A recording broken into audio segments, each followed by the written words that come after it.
কোনো অবস্থায় তারা অসুখী হবে না। ইনশাআল্লাহ আমরা সরাইলবাসী সকল মুসলমান তাদের সাথে আছি, থাকবো।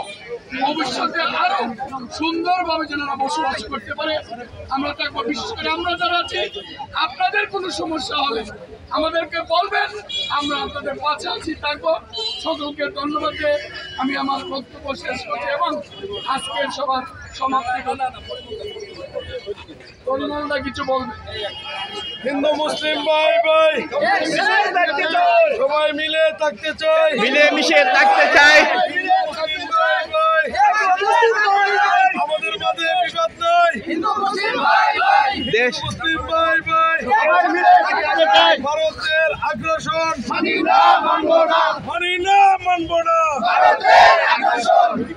হিন্দু মুসলিম ভাই ভাই সবাই মিলে থাকতে চাই, মিলে মিশে থাকতে চাই।